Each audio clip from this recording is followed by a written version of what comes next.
Welcome to Animal Encounters. Jaxon here. In this episode, we're diving into the worst shark attacks ever recorded, stories that still send chills down the spine of every diver, surfer, and swimmer who hears them. From a warehouse worker's fatal mistake in Australia's murky river waters to a fisherman's final moments off the coast of Massachusetts. It was August 12th, 2016. Off the coast of Central California. The kelp forest stretched for nearly 3 miles along the coastline, with depths ranging from 30 to 70 feet. The area was popular with spear fishermen due to abundant populations of calico bass, sheephead, and occasionally yellowtail. Derek Navarro was 38 years old. He worked as a restaurant owner in San Diego, running a seafood establishment that specialized in locally caught fish. He had been spearfishing for 15 years and competed in regional tournaments throughout California and Baja, Mexico.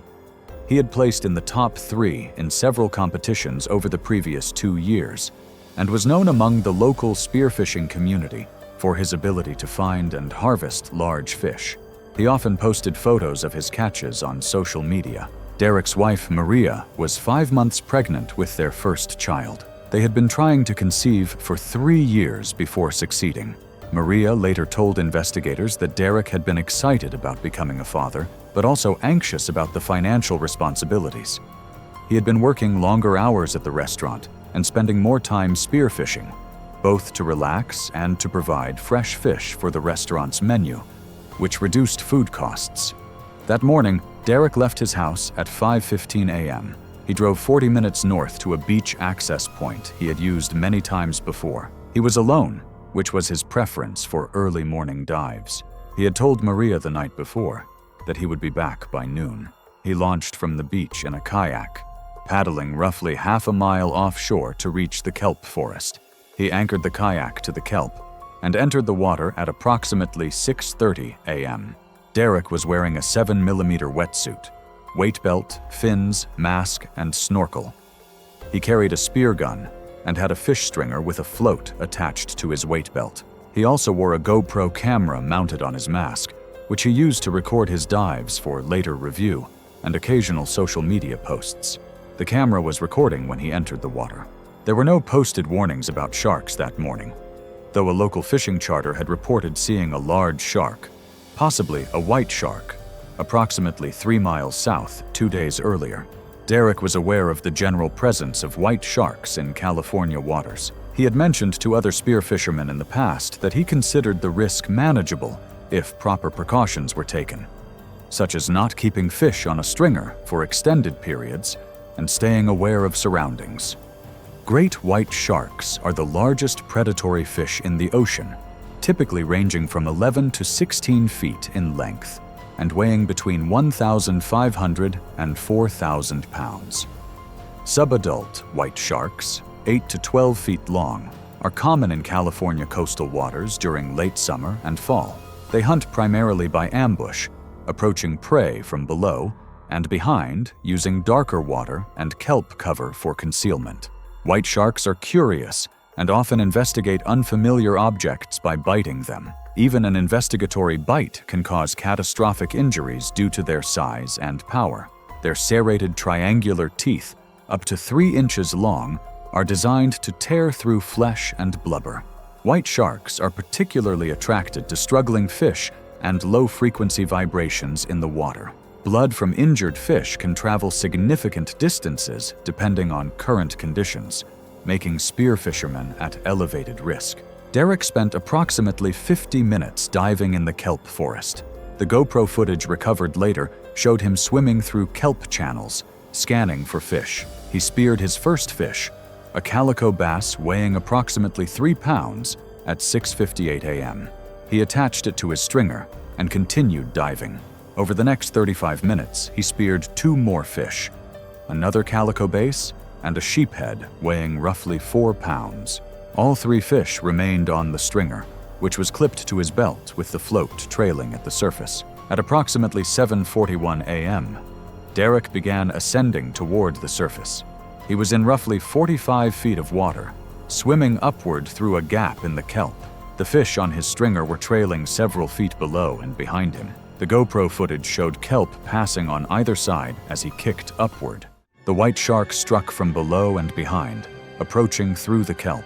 The shark was estimated at 13 to 14 feet in length, based on later analysis of the footage and bite marks. It bit Derek's lower back, buttocks, and upper legs, its jaws closing around his body from behind. The impact drove Derek forward and upward in the water. The camera angle shifted dramatically, showing flashes of the shark's white underside and dark back, along with kelp. Derek reached the surface and began shouting. The audio on the GoPro captured his voice, though the words were not clearly distinguishable over the sound of splashing. He was approximately 120 feet from his kayak. The shark had released him after the initial bite, which lasted approximately 3 to 4 seconds. Blood was visible in the water around Derek, spreading quickly. He began swimming toward the kayak, using his arms and kicking with his legs, though his kick was noticeably weaker than normal. The fish stringer was still attached to his belt, and the 3 fish were still on it, trailing behind him in the water. Derek reached down toward his belt with his right hand twice, apparently attempting to release the stringer clip, but his hands were shaking, and he did not successfully detach it. The shark struck again approximately 30 seconds after the first bite. This attack came from the side and slightly below. The shark's head and upper body broke the surface briefly as its jaws closed around Derek's left side and torso. The force of the bite pulled Derek partially underwater. The GoPro footage showed the shark's eye and gill slits passing close to the camera, then churning water and blood. Derek resurfaced after approximately 4 to 5 seconds. He was no longer holding his spear gun. His arms moved at the surface, but with significantly less strength. The stringer had been torn away from his belt during the second attack. The water around him was heavily clouded with blood, in a radius of approximately 10 feet. He did not shout again. His movements became progressively weaker. He appeared to be attempting to float on his back, but could not maintain the position. His breathing was audible on the camera audio, rapid and shallow. The shark circled approximately 20 feet away, visible as a dark shape beneath the surface. It did not attack again. Derek remained conscious and moving weakly at the surface for approximately 2 to 3 minutes before his movement stopped. His body floated face down. The GoPro continued recording, showing the sky and kelp from the water's surface. The shark approached once more and bumped Derek's body with its snout, but did not bite. After approximately 1 minute, the body began to sink slowly as water entered the wetsuit through the bite wounds. The camera angle tilted downward, showing kelp and darkening water as Derek's body descended to approximately 30 feet before becoming entangled in kelp. The footage continued recording until the camera's battery died approximately 42 minutes later. Derek's kayak was found drifting offshore by a recreational fishing boat at approximately 10:45 a.m. The crew noticed the kayak was empty with the anchor line detached and reported it to authorities. A search began within 30 minutes using patrol boats and a helicopter. Derek's body was located by the helicopter crew at 1:18 p.m., suspended in kelp approximately 30 feet below the surface, roughly half a mile north of where he had been diving. The body was recovered by a dive team. The medical examiner determined that Derek died from exsanguination caused by 2 massive bite wounds. The first bite severed major blood vessels in his lower back, buttocks, and legs, including the gluteal arteries and branches of the internal iliac arteries. The second bite caused catastrophic damage to his left torso, puncturing his lung and damaging his spleen and liver. Death occurred within 4 to 6 minutes of the first bite due to massive blood loss, with drowning listed as a contributing factor. The GoPro camera was still attached to Derek's mask when his body was recovered. The footage showed that Derek had attempted to release the fish stringer after the first bite, but was unable to do so. Marine biologists who reviewed the footage stated that the shark's behavior was consistent with predatory interest, triggered by the struggling fish on the stringer, and that the initial bite appeared to be investigatory, with the shark likely mistaking Derek for a seal or sea lion in the low-visibility kelp environment. The footage was never released to the public. Maria requested that authorities keep it sealed, and the county sheriff's department agreed, citing the graphic nature of the content and respect for the family's privacy. The footage remains in evidence storage and has been viewed only by investigators, marine biologists conducting research, and Derek's immediate family. Derek's wife, Maria, gave birth to their daughter 4 months later. She named the child Sophia, a name she and Derek had chosen together. It was July 12th, 2023, off Mossel Bay, South Africa. The winter sea lay calm under a pale blue sky, the water smooth except for the occasional ripple of a gull skimming the surface. The small charter vessel bobbed gently in the swells, its hull creaking against the pull of the current. For a family who had waited months for this day, it seemed as if the conditions could not have been more favorable. Yet beneath that calm, danger moved unseen. The family had saved for this trip carefully. Peter Van Zyl, a construction foreman in his late 30s, had promised his 2 sons, Daniel, age 10, and Willem, age 8, that he would one day take them out to sea. His work was demanding and rarely left space for long breaks, but he had arranged this single outing as a reward for their patience. His wife, Mariska, had packed food and gear the night before, excited to give the boys something different from their routine weekends at home. For Peter, the trip was a way to deliver on a promise, and to give them a memory he thought would last their lifetimes. Their decision to charter a local skipper was a sensible one. Neither parent had experience at sea, and the boys had only fished in lagoons and rivers. The charter boat, though small, was equipped with the necessary safety gear: life vests, a radio, and buoys. The skipper, a man with decades on these waters, had mentioned as they set off that great white shark sightings had been unusually frequent that winter, drawn by seals and fish that gathered along the bay's edge. It was not unusual information. The Van Zyls had heard similar stories from neighbors. However, they were reassured by the calm water, the boat's steady movement, and the presence of an experienced captain. The setting that morning was striking. Clear skies gave the ocean a glass-like appearance, broken only by occasional flashes of silver as bait fish flicked near the surface. The coastline in the distance stood rugged and green, cliffs rising where land met sea. Around the boat, seabirds wheeled and dove, their cries carrying over the water. Daniel and Willem leaned over the stern, tossing bits of bait fish into the water, laughing as gulls fought over the scraps. It was the kind of scene that seemed too peaceful for danger. Great white sharks are frequent visitors to Mossel Bay, drawn to the dense seal colonies nearby. Adults often range from 12 to 16 feet, weighing over 2,000 pounds. Their attacks on humans are uncommon, but devastating, powered by immense speed and bite force, measured at over 4,000 pounds per square inch. In winter months, sightings increase as they patrol closer to shore. Several warnings that day might have warranted more caution. The skipper had pointed out earlier that he had seen dorsal fins near Seal Island just a week prior, advising the boys not to lean too far over the stern. He reminded the parents again when the children began tossing fish scraps, noting that sharks are quick to respond to such activity. The calmness of the water itself, a factor that made the surface unusually clear, could also allow predators to rise undetected until the last second. Yet these notes of caution blended into the background of the outing. The boys were restless. Their parents wanted to give them freedom, and the skipper did not press the matter further. The incident began without warning. As Daniel leaned over the stern to scatter another handful of fish pieces, the water beneath him darkened. A massive shape surged upward with explosive force, striking so quickly that for an instant it seemed as though the boat itself had been jolted. The shark clamped around his torso, lifting him clear of the water before dragging him down in a single, violent motion.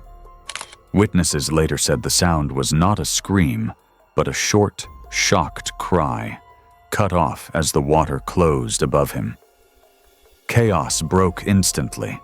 Willem lunged toward the stern, calling his brother's name, when the shark struck again. Great whites rarely breach repeatedly in quick succession, but attacks on two people in close proximity, though extraordinarily rare, have been documented. In this case, the shark turned sharply beneath the stern and surged upward again. The predator's head broke the surface in a sudden thrash, seizing the smaller boy across the legs and hips. Instead of lifting him free of the water, the force yanked Willem partially over the rail and then downward, the shark's weight and power overcoming Peter's grip on his son's shirt. Mariska screamed, frozen in shock, while Peter nearly vaulted overboard, checked only by the skipper who seized his arm. The sea churned red as the shark rolled beneath, dragging the child out of sight. Then, as suddenly as it had erupted, the violence ceased. On deck, the parents were nearly incoherent with shock, restrained by the crew to prevent them from leaping into the water. The skipper issued a mayday call, voice steady only from long habit. A nearby vessel responded, arriving within minutes. Searchers later found only a shredded life vest and a small shoe washed onto the rocks near Seal Island. Divers sent into the bay reported no remains, noting that great whites often do not fully consume large prey, but that currents and scavengers quickly erase what little is left. The family's fishing gear, half-packed and stained, was left abandoned in the corner of the charter office, later returned to them in silence. The funeral was held quietly in Mossel Bay. Closed caskets were necessary, and only close relatives attended. Local authorities confirmed the attack to the press, but emphasized its rarity, noting that thousands visit the bay safely each year. The incident was not widely covered outside South Africa, remaining a local tragedy rather than a global headline. It was August 15, 2016, when the frigid waters surrounding Seal Island churned with an ominous energy as dawn broke over the South African coast. The rocky outcrop, notorious for its dense seal colonies and the apex predators they attract, sat shrouded in morning mist. Water temperature held steady at 58 degrees Fahrenheit, while visibility remained limited to mere 10 feet beneath the surface. Kai Malia, a 28-year-old professional big wave surfer from Hawaii, had traveled halfway across the world chasing the ultimate adrenaline rush. Standing 6 feet 4 inches and weighing 325 pounds, the former college football linebacker possessed the physical presence that had made him legendary on Hawaii's most dangerous breaks. His muscular frame, built for tackling massive waves, carried the confidence of someone who had conquered Pipeline and Mavericks without hesitation. Local guides had issued stern warnings about increased shark activity during seal pupping season, but Malia dismissed their concerns with characteristic arrogance. The seals were calving just 200 yards from his chosen surf spot, creating a feeding frenzy that had drawn multiple great whites to the area over the past 3 days. Despite recommendations to surf with a partner, Malia paddled out alone at 5:47 a.m., his dark wetsuit creating a silhouette that would prove fatally deceptive in the murky water. Great white sharks represent the ocean's most efficient killing machines, capable of reaching lengths exceeding 20 feet and weights of over 5,000 pounds. These apex predators possess bite forces measuring 3,000 pounds per square inch, delivered through rows of serrated teeth designed to tear through flesh and bone. Their hunting strategy relies on ambush attacks from below, launching their massive bodies at speeds reaching 25 miles per hour to strike unsuspecting prey. The 18-foot female that had been patrolling Seal Island's waters embodied this lethal perfection. Her scarred hide told stories of countless hunts, while her massive girth indicated successful feeding in the seal-rich environment. During pupping season, These predators become hyperactive, their senses heightened by the abundance of vulnerable prey. The shark approached from the depths with calculated precision, her massive form invisible against the dark water below. Malia sat straddling his surfboard, scanning the horizon for incoming swells, completely unaware of the 2,000-pound predator ascending beneath him.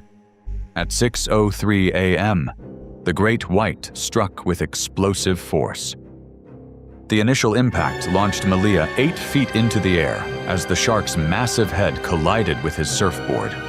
The custom-made board, designed to handle 50-foot waves, snapped in half like balsa wood under the tremendous force.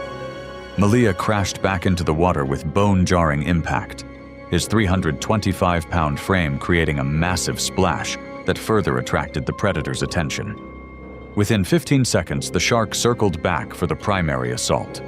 Her massive jaws, spanning nearly 2 feet in width, clamped down on Malia's torso with devastating precision. The 3,000 psi bite force instantly crushed his ribs, the sound of splintering bone echoing through the water. Serrated teeth, each measuring over 2 inches in length, punctured through his wetsuit and deep into his flesh. The shark began her signature death roll, thrashing violently from side to side while maintaining her crushing grip. Malia's spine snapped under the tremendous torque, severing his spinal cord and paralyzing him instantly. Major arteries in his torso ruptured as the teeth sawed through muscle and organ tissue, creating a rapidly expanding cloud of blood that turned the surrounding water crimson.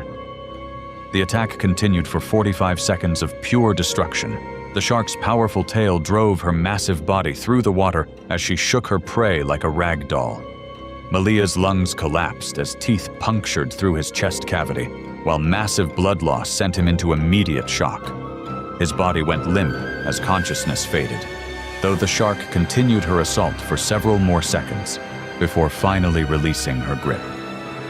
Malia floated face down in the bloodied water, his massive frame now motionless and broken. The great white circled once more before disappearing into the depths, leaving behind only devastation and the metallic scent of blood that would linger for hours. The South African Coast Guard recovered Malia's body 2 hours later after a passing fishing vessel reported the attack. An investigation by marine biologists confirmed the involvement of a large female great white, though the specific individual was never located. The incident prompted renewed calls for enhanced safety protocols at known shark aggregation sites. Malia's family released a brief statement acknowledging his passion for extreme surfing while requesting privacy during their grief.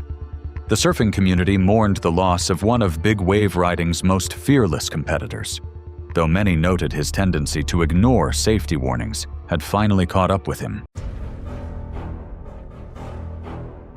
It was August 12, 2015, and the crystal-clear waters off Guadalupe Island shimmered in the midday sun, where Mark Turner had just unclipped his safety tether inside the cage, ignoring the dive master's frantic signals, determined to get a close-up shot that would define his career. Mark Turner, 34, was a professional underwater photographer from San Diego, California, who had built a reputation shooting marine life for nature magazines and documentary productions. He'd been diving for 12 years, had logged over 400 dives, and had photographed sharks on at least 30 separate occasions. Colleagues later told investigators that he had a habit of dismissing safety protocols as unnecessary for someone with his skill level. His attitude was that rules were written for amateurs. He'd saved for 2 years for this trip, a week-long live-aboard off Guadalupe Island, with a licensed operator known for attracting massive great whites. Mark had brought his most expensive camera setup and told friends this would be the trip that got him published in National Geographic. The operator ran a professional operation with strict safety protocols. On the morning of August 12th, the dive master, a Mexican national named Carlos with 15 years of experience, had been explicit during the briefing. Divers would be secured to the cage with safety tethers clipped to their BCDs. Hands and cameras must remain inside the cage at all times. Mark had listened with visible impatience. When Carlos finished, Mark asked about the possibility of removing the safety tether to allow more freedom of movement for photography. Carlos refused outright. The tethers were non-negotiable. Mark had nodded but said nothing more. The cage was lowered at 11:20 a.m., with Mark and 2 other photographers inside. The water at Guadalupe is among the clearest in the world for shark diving, with visibility often exceeding 100 feet. Within minutes, the first great white appeared, a massive male estimated at 17 feet long. The shark circled in wide, lazy loops. Mark was already positioning himself for shots, his camera pressed against the bars. The other 2 photographers stayed centered, following Carlos's instructions. Mark moved constantly, shifting from corner to corner, his safety tether trailing behind him. The shark made a closer pass, coming within several feet of the cage. Mark got his shots, the strobes firing in rapid succession. The shark continued past and descended slightly. Mark checked his camera's display. They were good, but not great. Not National Geographic quality. He needed something closer, something more dramatic. He reached down and unclipped the safety tether from his BCD. Carlos, monitoring from the surface, saw the tether go slack and immediately signaled for Mark to reattach it. Mark ignored him. He moved to the front of the cage and pushed his camera housing through the bars, extending it outward to eliminate the cage from the frame entirely. To hold the housing steady at that angle, he had to push his right forearm through the bars as well, up to the elbow. The shark was mid-arc when it turned without warning. No change in speed, no telegraphed approach. It simply redirected, and its jaws closed around Mark's forearm before he could pull back. The bite was instantaneous. The shark released and descended the way they do, unhurried, already losing interest. Mark's forearm came back through the bars. The damage was catastrophic. The radius and ulna were fractured, major vessels severed, tissue stripped to the bone from wrist to elbow. He had no meaningful time left. Blood loss at that rate, in cold water, with no tourniquet possible at that location, was unsurvivable, regardless of what happened next. Carlos and the deck crew hauled the cage up immediately. By the time it broke the surface, Mark was unresponsive, the water inside the cage dark with blood. CPR was attempted on deck, but the injuries were unsurvivable. An attempt to bring him to the hospital was made, but Mark was pronounced dead on arrival. The coroner's report listed the cause of death as traumatic injury to the right forearm, with contributing severe blood loss and with exsanguination. It was March 18, 2013, off the rugged coast of Gansby, South Africa, a place often called the Great White Capital of the world. The waters here were a shimmering turquoise on the surface, but beneath lay a different world, colder, darker, and ruled by one of the ocean's most efficient predators. The charter boat. Southern wind floated just beyond the kelp line, anchored in calm swells. The horizon stretched endlessly, but closer in, the sea was restless, stirred by currents that carried the scent of fish and seal colonies from nearby Dyer Island.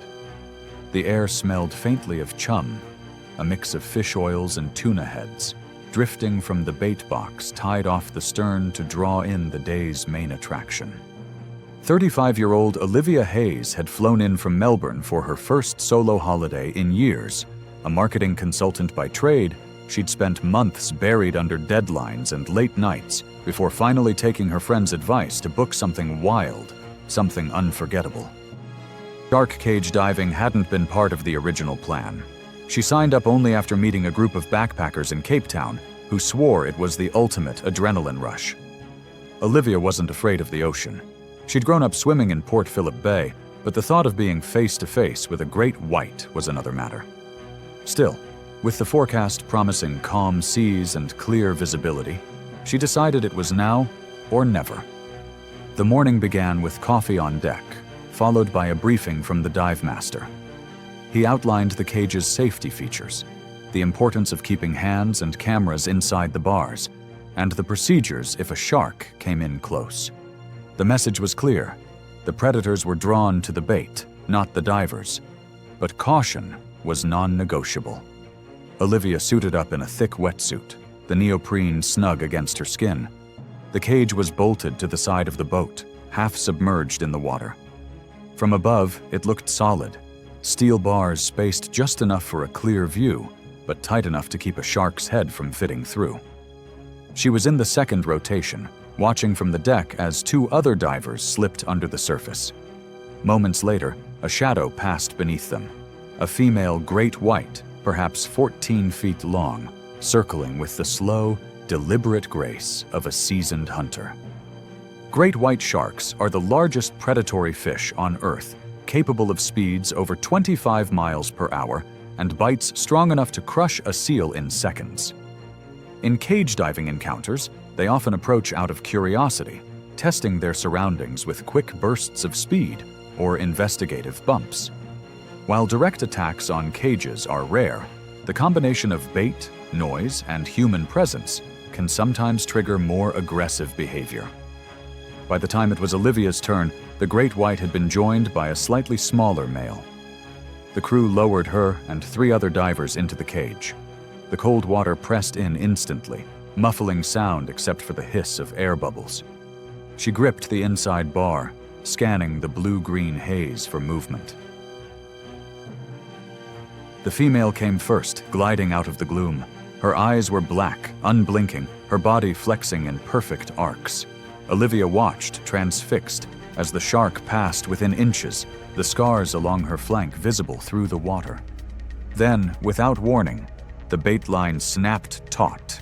The shark lunged, jaws opening wide, and in the chaos, one of the upper corner joints of the cage gave way with a metallic groan. The impact bent a section of the frame outward just enough for her snout to push through. Olivia felt a sudden burst of water as the shark's head broke the plane between them, her teeth clamping onto Olivia's left shoulder. The force slammed her backward into the opposite side of the cage. Pain radiated down her arm, hot and sharp, but she didn't have time to react before the shark thrashed, twisting the bent bars further. The dive master above was already yelling for a rapid haul-up. 2 crew members cranked the winch, but the cage rocked violently as the shark pulled sideways. The other divers kicked toward the far corner, giving Olivia as much space as possible. The shark released her shoulder but struck again, this time clamping onto her forearm. The pressure crushed muscle and bone. She felt the snap even through the adrenaline. Blood clouded the water, drawing the smaller male into a rapid pass just outside the cage. One crewman swung the bait pole hard against the shark's snout, forcing her to recoil just long enough for the winch to lift the cage halfway out of the water. The shark slid back into the depths, the bent corner of the cage hanging like a broken rib. On deck, the crew pulled Olivia out first. Her wetsuit was shredded across the left arm and shoulder, deep lacerations exposing muscle. Her forearm hung limp, fractured in 2 places. She was conscious but silent, her breathing ragged. A pressure bandage went on immediately while the captain radioed for a medevac. The boat sped back toward shore, every wave slamming the hull as the crew worked to keep her stable. She was airlifted to a Cape Town hospital where surgeons spent hours repairing torn muscles and setting fractures. The bite force had severed several tendons, and nerve damage meant months of rehabilitation ahead. South African maritime authorities later inspected the cage and confirmed that a corroded weld had weakened the joint that bent during the strike. The incident led to new safety checks and reinforced corners on all licensed shark diving cages in the region. Olivia eventually regained partial use of her arm, though the thick, pale ridges running from shoulder to wrist remained, a permanent reminder of the day she faced one of the ocean's most powerful predators and survived. It was August 27, 2018, when the pristine waters surrounding Guadalupe Island, Mexico, became the site of another devastating cage diving incident. The remote location, 150 miles off the Baja California coast, offered some of the world's clearest shark diving conditions, but also meant that emergency assistance was hours away, making any serious incident extremely challenging to manage. The isolated setting provided pristine diving conditions with visibility exceeding 150 feet and water temperatures holding steady at 68 degrees Fahrenheit.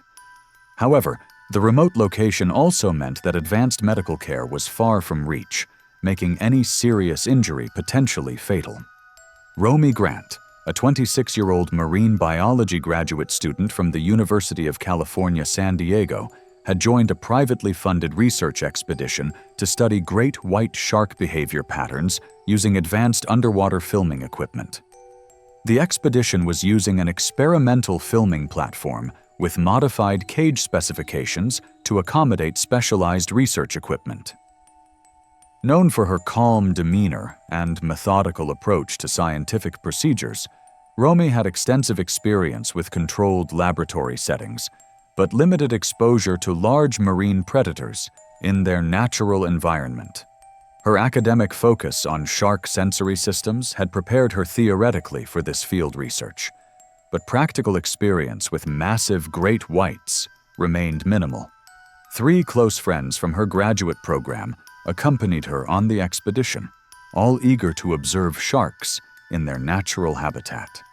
The dive operation began according to the experimental protocols, with the research team using the modified filming cage designed for extended observation periods. The cage had been altered to accommodate multiple camera mounts and research equipment, modifications that required extra vigilance from divers, but had been approved for the private research project. Several great white sharks had been circling the area throughout the morning, displaying heightened investigative behavior during feeding activity. The research team had been successfully filming for over an hour when the largest shark of the day appeared. A massive female estimated at over 18 feet long. These powerful hunters possess rows of triangular serrated teeth designed for cutting through flesh and blubber. Female great whites are typically larger than males and show heightened investigative behavior during feeding activity, often approaching potential food sources with bold, direct approaches. As the massive female approached the cage, Romy positioned herself to capture footage of the shark's approach. The research had been proceeding smoothly when disaster struck due to a rushed modification. The cage's emergency exit mechanism, designed to allow rapid escape in case of cage failure, had been hastily modified due to time constraints in the research schedule. The safety latch, altered to accommodate the new equipment configuration, was not properly secured. Under the pressure of the water and the cage's movement, the emergency hatch suddenly opened, creating an immediate opening to the surface. In the confusion that followed, Romy found herself partially outside the protective barrier as the emergency system malfunctioned. The enormous great white, displaying typical investigative behavior, approached the cage at the exact moment the hatch opened. The shark bit the exposed opening, and Romy's torso was pulled into the massive jaws. The bite was instantaneous and devastating. The massive jaws clamped down with crushing force before immediately releasing. The serrated teeth caused catastrophic damage, penetrating deep into her chest and abdomen. The force of the bite caused massive internal trauma and arterial damage that was beyond any field treatment. Romy was immediately pulled back into the cage by her research partners, but the damage was beyond catastrophic. The bite had caused massive internal injuries and uncontrollable bleeding. Blood poured into the water as her colleagues desperately attempted to provide emergency care, but the severity of the trauma made any meaningful treatment impossible. The research vessel immediately initiated emergency protocols, surfacing the cage and beginning first aid procedures. However, the severity of the internal damage and the remote location created an impossible situation. Despite the team's medical training and emergency equipment, the injuries were beyond field treatment capabilities. Romy lost consciousness almost immediately from massive internal bleeding and shock. The vessel immediately began racing toward shore while maintaining radio contact with emergency services, but the combination of catastrophic internal trauma and the hours-long journey to advanced medical care proved insurmountable. She was pronounced dead from massive internal hemorrhage before the vessel could reach port. The incident prompted an immediate investigation by Mexican maritime authorities and international research organizations, focusing on emergency exit mechanisms and safety protocols for experimental cage designs. It was October 14th, 2013, off the coast of Marsa Alam, Egypt.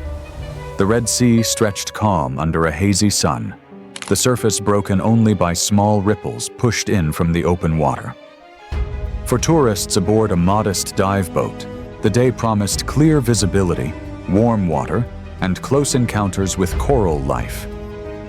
Yet beyond the reefs and the steadying presence of the guide's boat, the open expanse carried risks that were less visible but no less present. Lucas Weber was 29, a mechanical engineer from Hamburg, Germany. He was on a short holiday with 2 colleagues, taking advantage of time away from the factory where he had worked since finishing his apprenticeship. Lucas was not a seasoned traveler, but he valued experiences that felt out of the ordinary, and the snorkeling trip had seemed harmless compared to diving.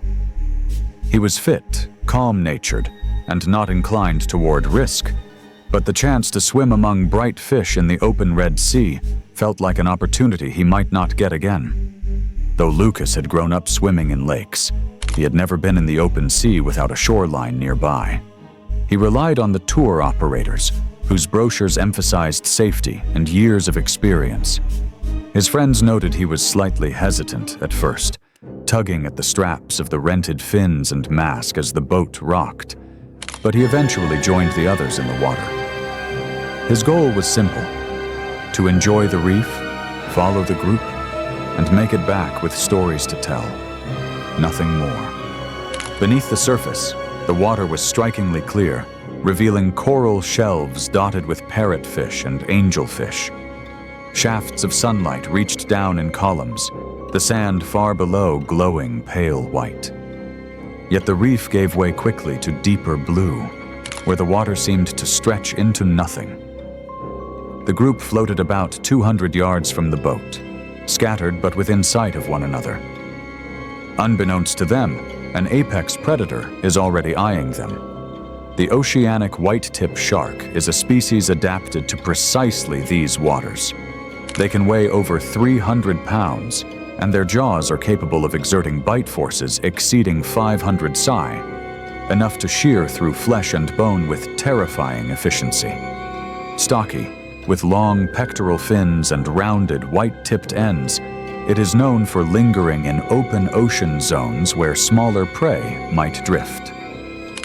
Though often solitary and slow-moving, it has a reputation among divers for assertive approaches, circling and bumping before striking if food seems within reach. Unlike reef sharks that typically avoid people, the white tip is bold, driven by opportunism in waters where resources can be scarce. The guides had warned about keeping close to the group, but one later admitted seeing a distant dorsal fin and assuming it was a harmless reef shark. The tourists drifted farther than expected, carried by a mild current. Lucas, not as strong a swimmer as some, hung near the back. A few noticed the large shape sliding in wide circles beneath them, but in the moment, it seemed more curiosity than threat. The crew did not signal for the group to return immediately. As the shark closed in, its behavior changed from circling at a distance to brushing against fins and legs. One swimmer felt a push against his calf. Another saw the broad head pass within a few feet. Unease spread through the group, but they hesitated, still following the guide's calm gestures. Lucas, lagging, had little awareness of how exposed he looked compared to the tighter cluster ahead. The boat remained 200 yards away, not an impossible distance, but far for a sudden sprint in open water. Witnesses later described the moment the shark struck.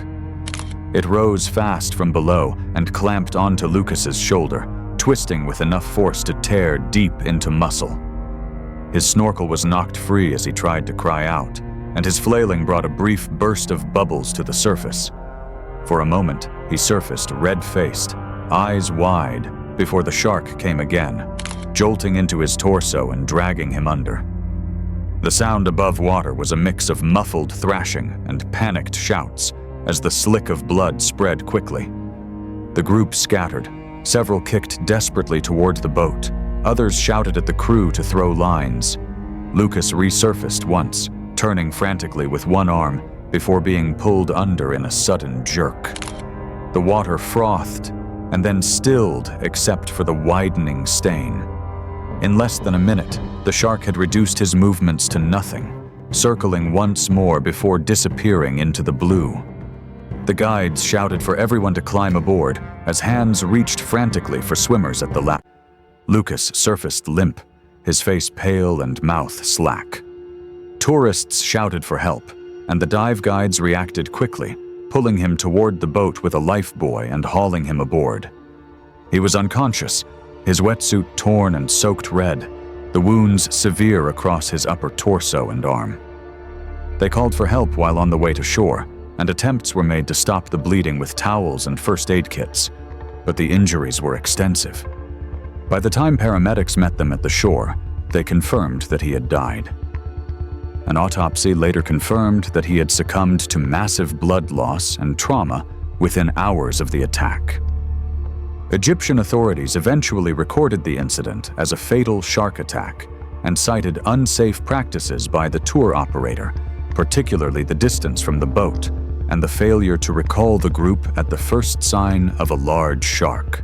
Lucas's family in Hamburg received the news days later and held a quiet memorial with little coverage beyond local papers. The accident was noted briefly in Red Sea diving forums, but quickly faded from international awareness. It was June 3, 2014, in Queensland, Australia. The Brisbane River churned with muddy brown water as recent flooding had transformed the normally placid waterway into a turbulent corridor. Heavy rains had swollen the river beyond its banks, carrying debris that reduced visibility to mere inches beneath the surface. The flooding had also triggered the annual migration of bull sharks, moving upstream from Moreton Bay. Finn Hurley adjusted his wetsuit as he prepared his spearfishing equipment on the small aluminum boat. At 34, the marine biologist had spent 15 years diving in Australian waters, combining his professional research with his passion for spearfishing. His methodical approach and safety-conscious nature had earned him respect among the diving community. Today's expedition served dual purposes: collecting specimens for his fish population study and celebrating with his girlfriend Sarah before their planned engagement trip. Sarah watched nervously as Finn checked his spear gun. The murky water conditions made her uneasy, but Finn's confidence and intimate knowledge of the river system provided reassurance. He had chosen this location near the port of Brisbane because historical data showed diverse fish populations congregating during flood conditions. Bull sharks represent one of nature's most adaptable predators, capable of surviving in both saltwater and freshwater environments. These stocky, aggressive hunters can grow up to 11 feet and weigh over 500 pounds. Their unique ability to regulate salt content allows them to travel far upstream, making them particularly dangerous during flooding events when they follow increased food supply inland.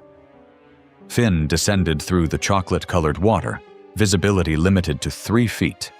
At 25 feet depth, he spotted a large barramundi moving through the murky current. The 40-pound fish represented an excellent specimen for his research. Finn steadied himself and fired his spear gun with practiced precision.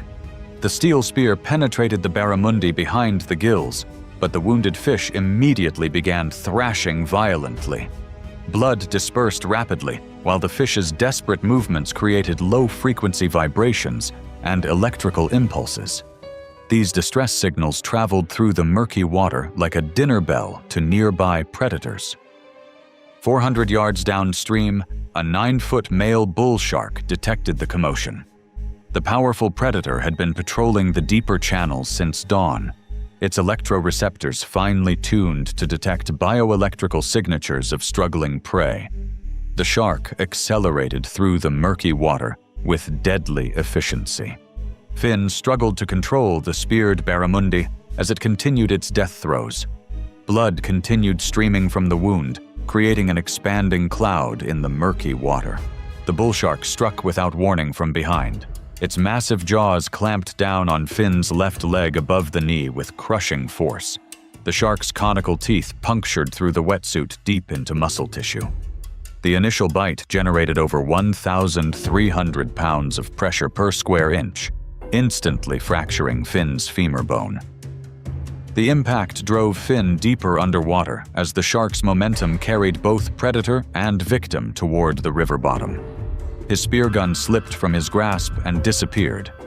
The bull shark maintained its grip while beginning a violent death roll, spinning Finn's body through the water column.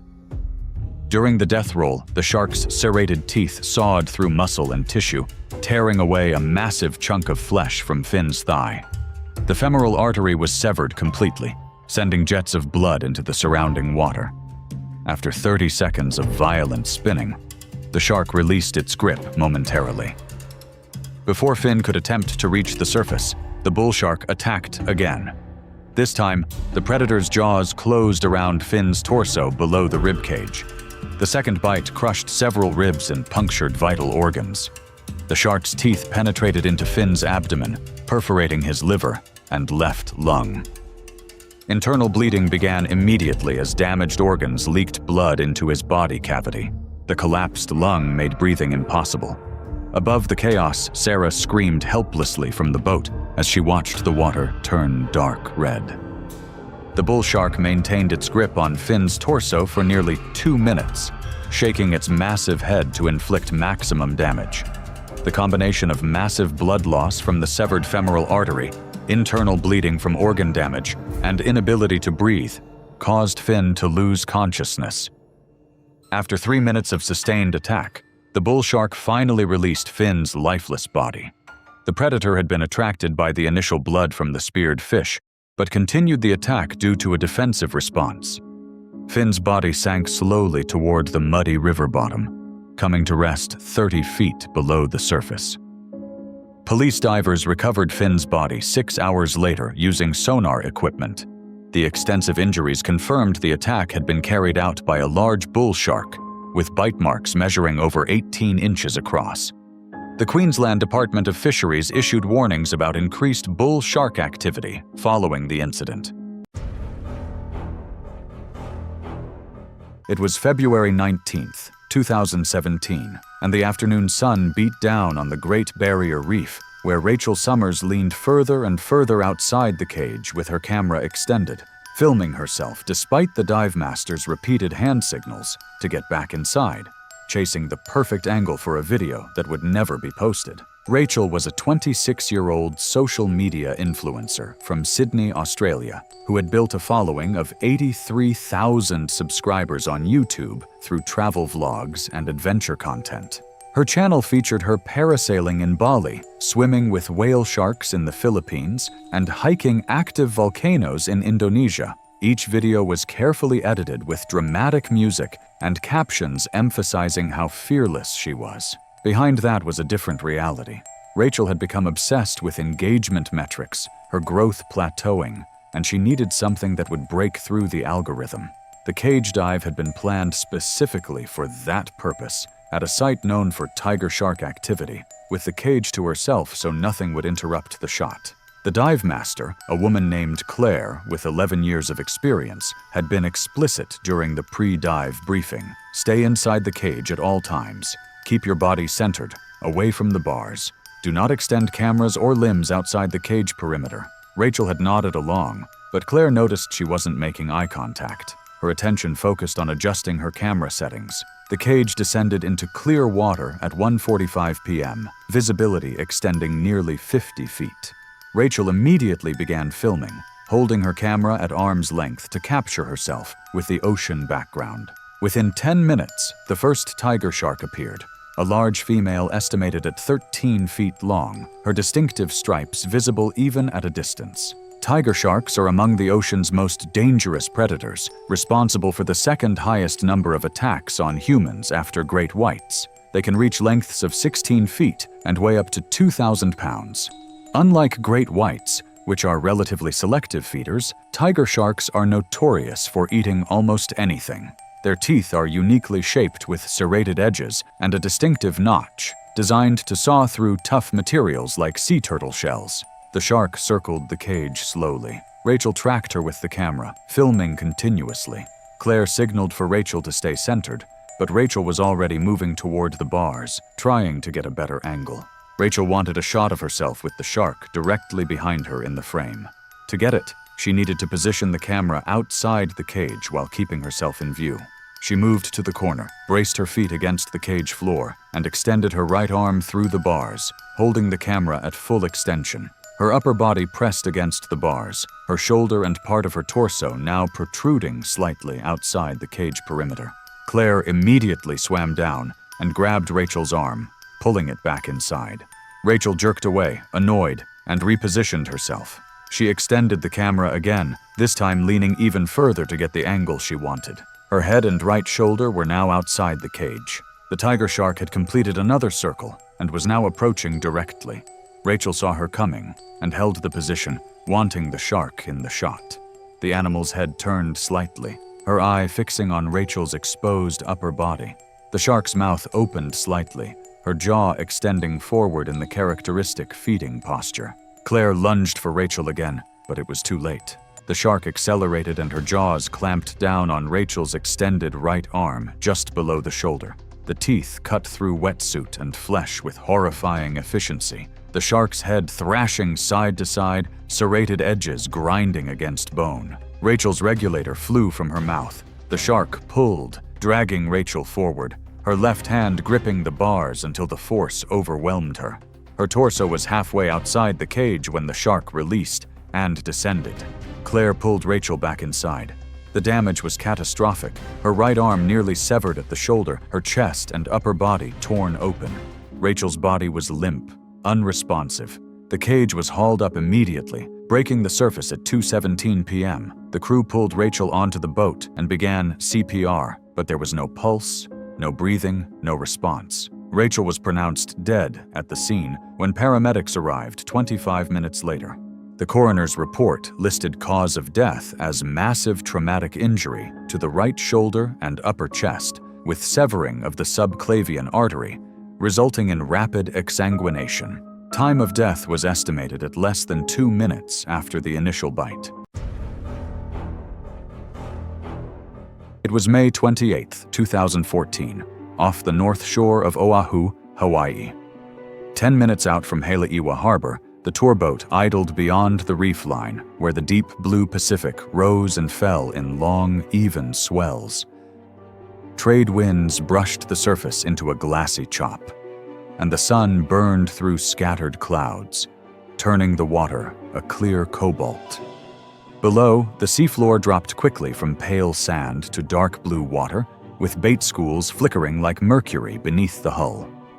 The water temperature hovered near 77 degrees Fahrenheit, and visibility extended more than 70 feet, ideal conditions for spotting approaching predators. To the west, a thin line of whitewater marked breaking surf over the outer reef.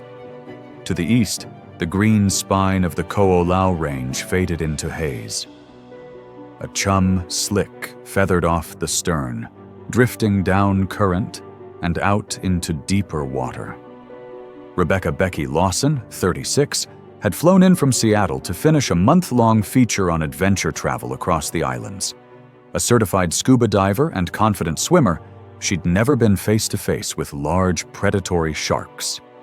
Shark cage diving, offered out of Haleiwa, was slated as the final entry on her bucket list, one last adventure before flying home. Just after sunrise, the boat left the harbor and headed into open water. The crew gave a safety briefing, explaining cage entry, hand placement, and camera use. The cage, inspected and secured to the transom, floated on sturdy pontoons. Becky suited up, checked her gear, and joined 2 other guests for the first rotation. Tiger sharks are among Hawaii's most common large predatory sharks. Females can exceed 14 feet and weigh more than 1,000 pounds. Their broad heads, keen electroreception, and slow, confident approach make them consummate investigators.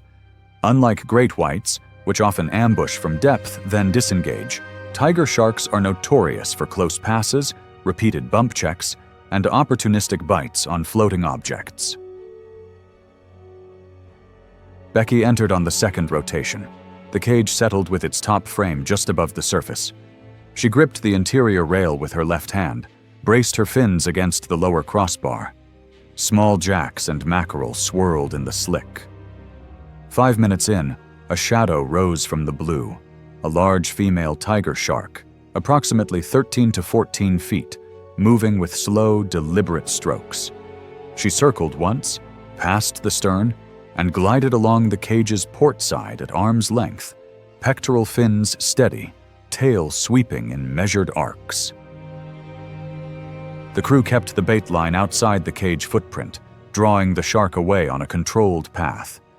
On the third pass, she altered her line, turning broadside, then angled in. Her snout touched the cage corner in a probing bump, producing a dull thud that echoed through the frame.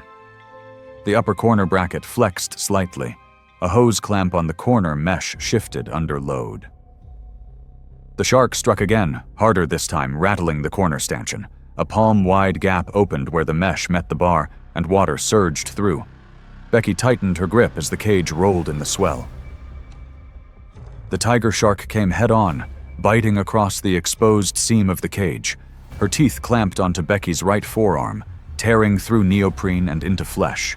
Skin and muscle split under the pressure of the serrations. Blood streamed into the water in thin red threads. The shark pulled, testing. Becky's arm lodged against the inner crossbar, preventing a clean draw. The jaw released and rebit slightly higher on the forearm, deeper. A short shake followed, a lateral whip, tearing lacerations into parallel tracks. The cage pivoted on its hinge as swell lifted the transom. One of the crew dropped a weighted push-pull and drove it against the shark's head. The contact redirected her angle, forcing a partial disengagement. The tiger shark backed off, swept a low circle, then came again along the port side.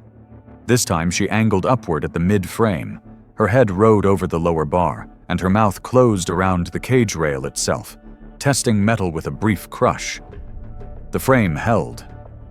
She let go, veered, and passed down current. Blood traced a faint ribbon off the stern. Becky's forearm bled steadily. The wetsuit sleeve peeled back to reveal deep punctures and torn tissue. A deckhand clipped a retrieval line to the cage, and the skipper powered forward to push the shark away. The crew winched the cage up and pulled Becky onto the deck. The crew applied a pressure dressing and packed the deepest wounds with hemostatic gauze while monitoring her vitals en route to Hailiwa. The shark appeared twice more behind the boat before vanishing into open water. At the harbor, EMS transferred Becky to Wahiawa General, then to a higher-level facility in Honolulu.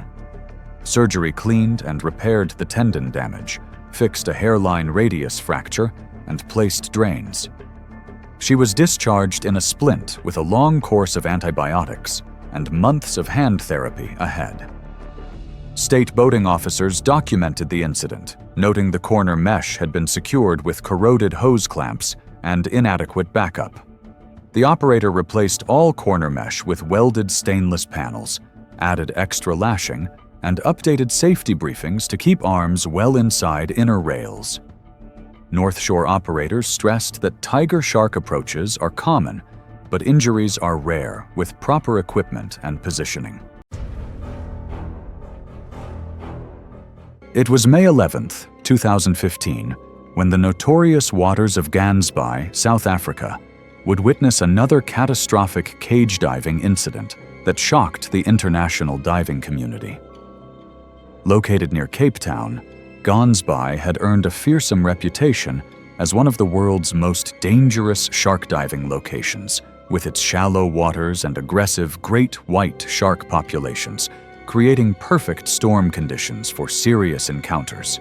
The area's unique geography, with Dyer Island and its abundant seal colonies nearby, concentrated great whites in a relatively small area.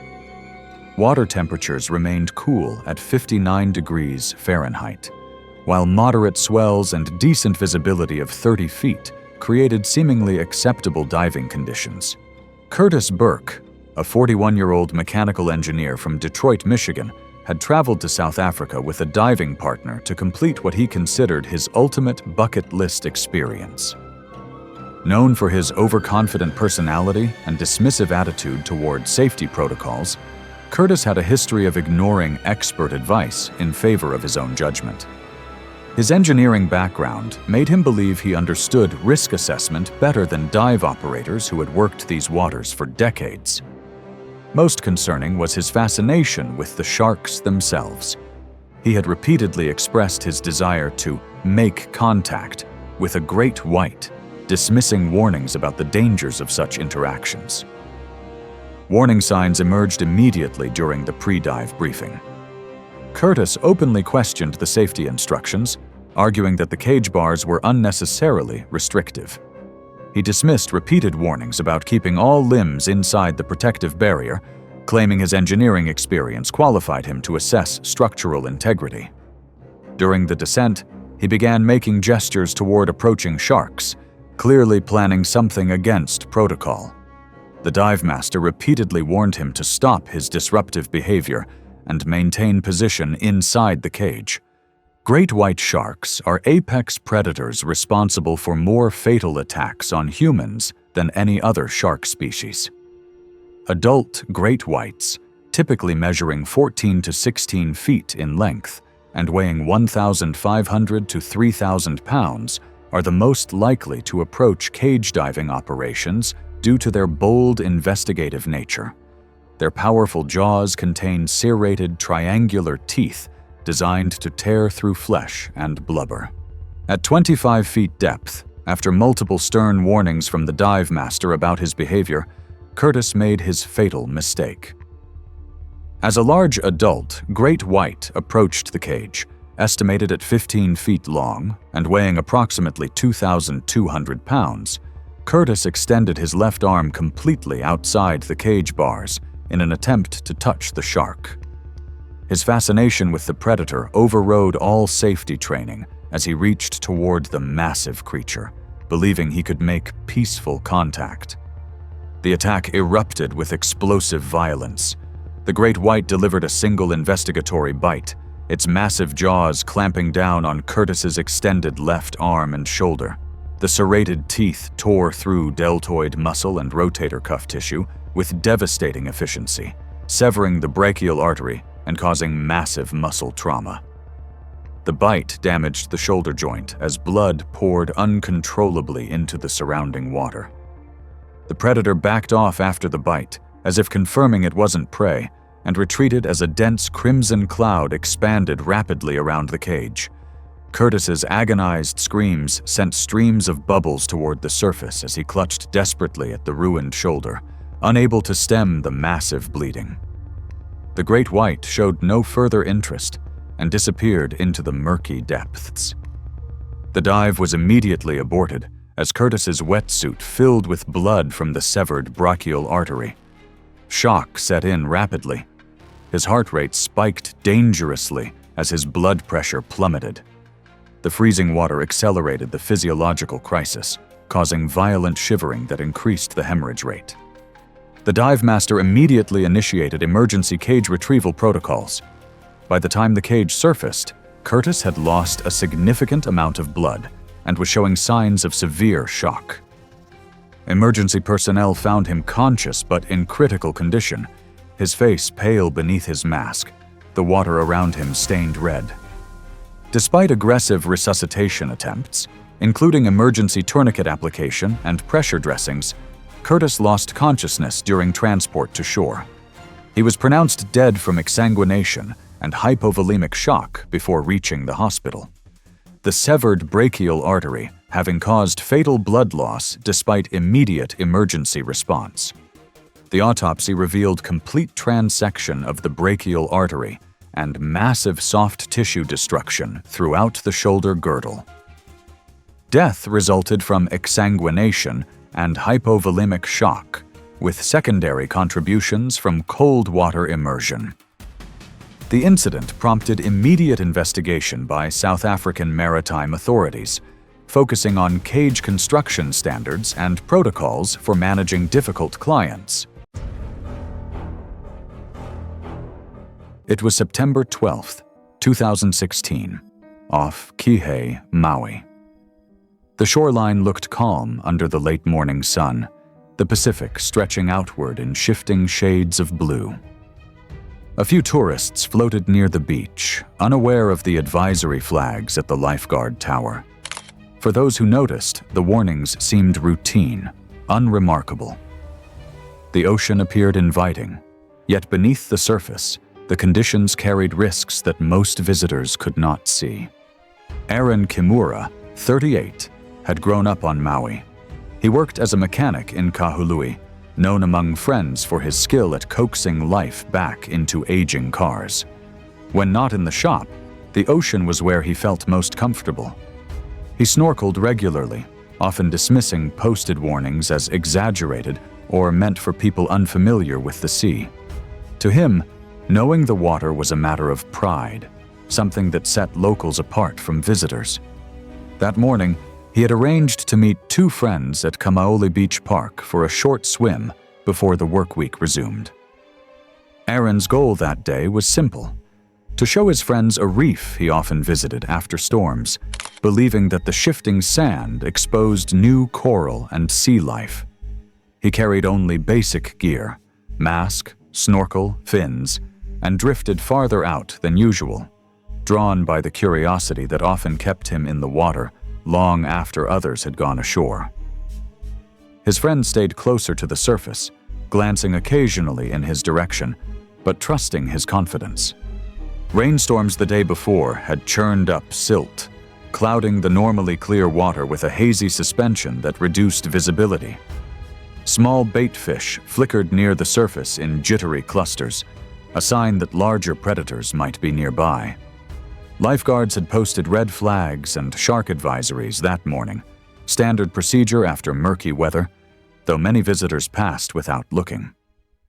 For Aaron, such flags were part of the scenery, reminders he rarely heeded according to his friends. However, he underestimated the predators that lurk in this area. Tiger sharks are among the largest predatory sharks in Hawaiian waters, averaging 10 to 14 feet in length and weighing hundreds of pounds. Unlike reef sharks, which tend to keep their distance from humans, tiger sharks are known to patrol shorelines, especially after storms bring runoff that attracts fish and turtles. Their reputation comes from their opportunistic feeding behavior. They investigate objects in the water and sometimes strike without hesitation. Though uncommon, fatal encounters in Hawaii have historically involved tiger sharks close to shore in silty conditions. Half an hour into the swim, Aaron drifted farther out, finning toward the reef line where the haze deepened. His friends noticed but assumed he wanted space to explore. From shore, a few beachgoers later recalled seeing the small group spread out in the water but paid little attention.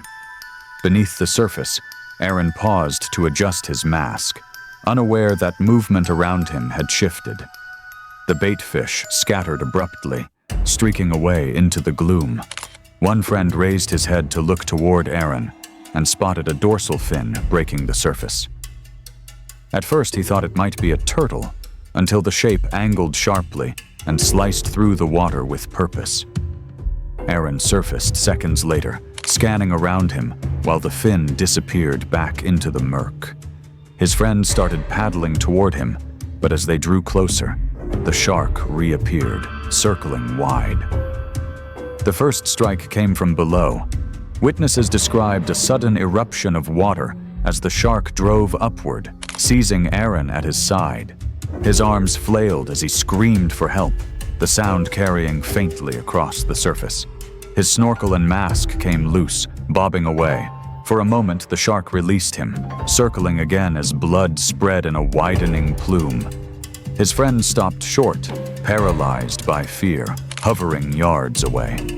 The shark struck a second time, this time clamping across his upper body. The force dragged him beneath the surface in a violent pull, his fins thrashing briefly before vanishing into the foam. One friend shouted for help, but neither dared get closer. The scene lasted less than a minute, yet each moment stretched with unbearable weight. Lifeguards responded within minutes after shouts reached shore. Jet skis were launched, and rescuers scoured the area, but there was no sign of Aaron. The only evidence recovered at first were fragments of his snorkel gear and one fin, torn at the strap, which washed back to the sand. His friends gave shaken statements, their recollections aligning with the beachgoers who had seen the dorsal fin from shore.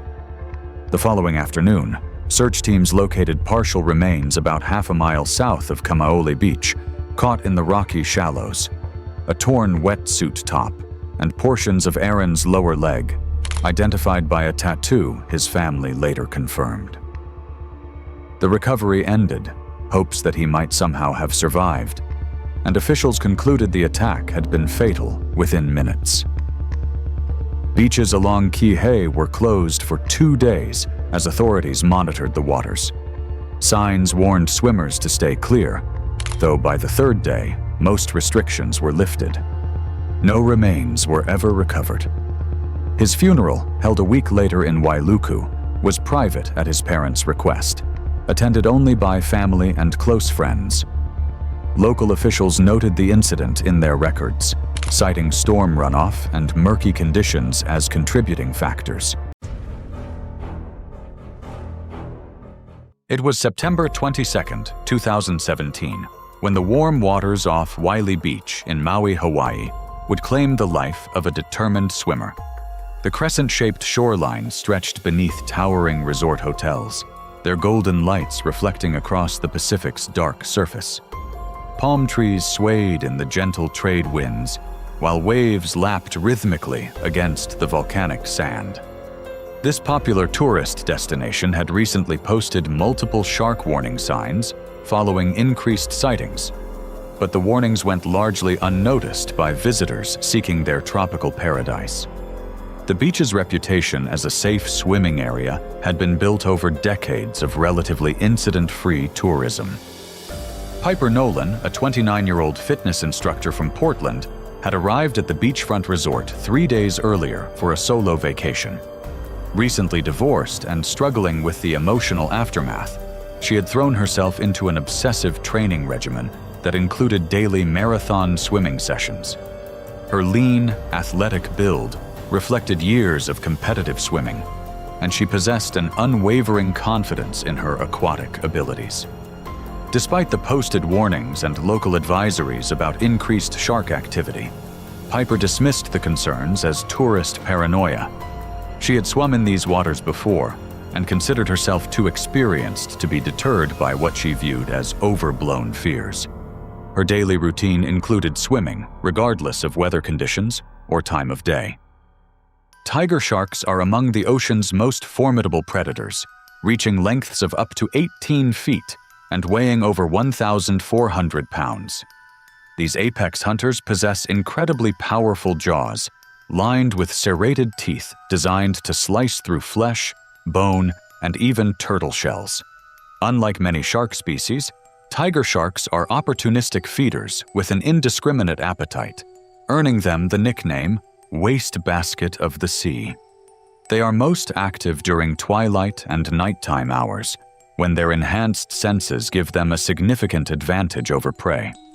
Their exceptional ability to detect electrical fields and vibrations in the water makes them particularly dangerous to swimmers during low-light conditions. These predators can accelerate to speeds of 20 miles per hour during attacks. At 9:30 p.m., Piper entered the darkened water wearing a bright yellow swimsuit that would prove fatally conspicuous.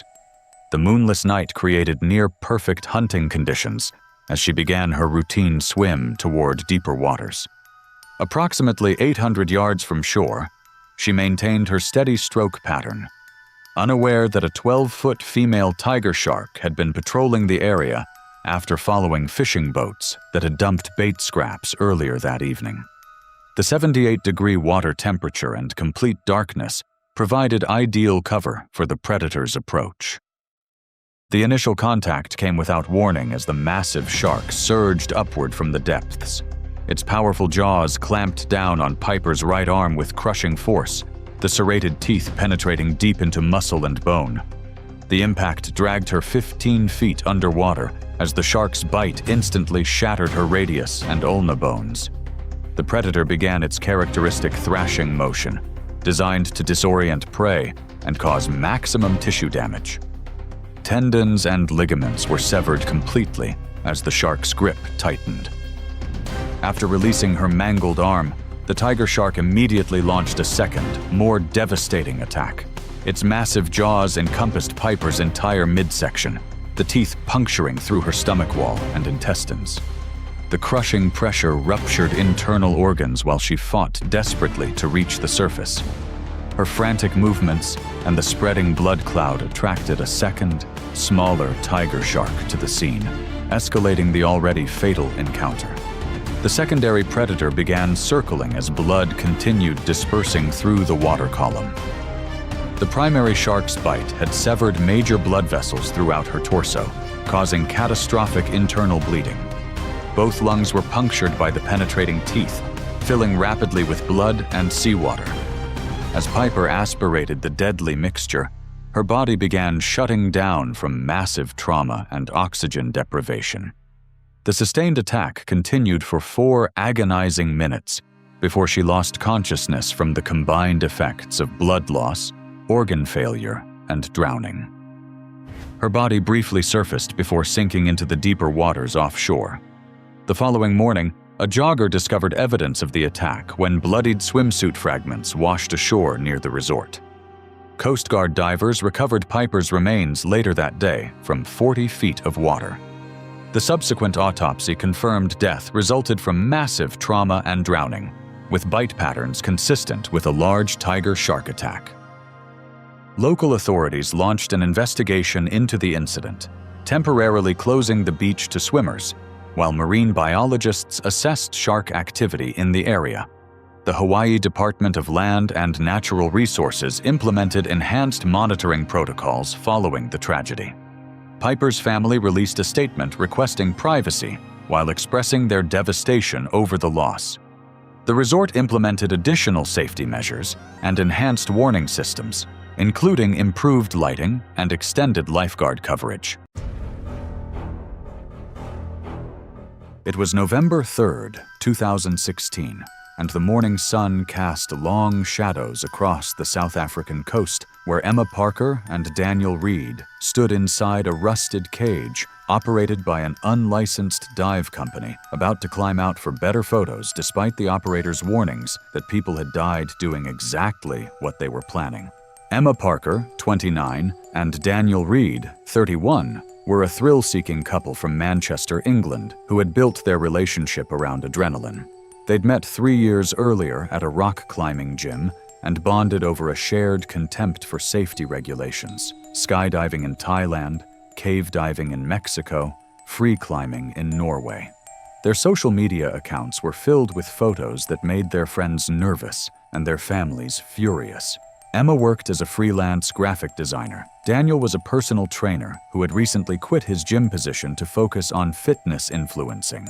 Both had adopted a philosophy they repeated often, that life was meant to be lived at the edge. Friends later told investigators that the couple had a pattern of one-upping each other, each dare leading to a more reckless response. This South African trip was meant to be their most extreme adventure yet. They'd specifically sought out cage diving operators who promised closer encounters, eventually finding an unlicensed outfit operating from a small fishing village. The company had no website, no insurance, and no permits. The operator ran trips from a 30-foot boat with a homemade cage welded together from salvaged materials. The cage bars were spaced wider than regulation, roughly 10 inches apart, and the welds showed visible rust and stress fractures. The morning of the dive, the operator had given a brief safety talk that Emma and Daniel largely ignored. He'd mentioned staying inside the cage and absolutely not exiting under any circumstances. Emma had laughed and asked what the point was if they couldn't get close. Daniel had already been planning the shot he wanted, both of them outside the cage with a great white in the background. The cage was lowered into the water around 9:30 a.m., with Emma and Daniel as the only divers. The water was murky, visibility perhaps 15 feet, with a strong current pulling at the cage. The operator began chumming the water, dumping buckets of fish blood and guts to attract sharks. Within 20 minutes, the first dorsal fin appeared, cutting through the surface roughly 40 feet away. Great white sharks are apex predators that can reach lengths of up to 20 feet and weigh over 5,000 pounds. Their bite force measures approximately 4,000 pounds per square inch, powerful enough to crush bone and tear through muscle with a single snap. Their teeth, arranged in multiple rows and constantly replaced throughout their lives, are serrated like steak knives, designed to grip and saw through flesh. The shark circled the cage twice, a massive female estimated at 16 feet long. Emma and Daniel were already climbing out, ignoring the operator's shouts from the boat. Daniel went first, pulling himself up and over the top edge of the cage, then positioning himself on the outside, gripping the bars with both hands. Emma followed, maneuvering to the opposite side. Both were now fully exposed in the open water, their bodies pressed against the cage exterior, legs dangling below. The shark circled without urgency, the same lazy arcs it had been making since it appeared. There was no visible change in its behavior when they climbed outside. No acceleration, no focused approach. It simply continued circling, indifferent, its black eye passing over them each time it came around. Daniel shifted position to get a better angle, and his left hand slipped on the wet metal. His body slid down the cage exterior, legs kicking instinctively to regain purchase. He never saw it come. The shark was mid-arc when it turned upward without warning. No charge, no telegraphed approach. One moment it was completing its pass, the next its jaws were open and driving upward into Daniel's lower body. The bite was over in under a second. A single catastrophic clamp and lateral head shake, the same mechanics it used on seal carcasses. Then it descended, unhurried, and was gone into the murk. Daniel's femoral artery was severed.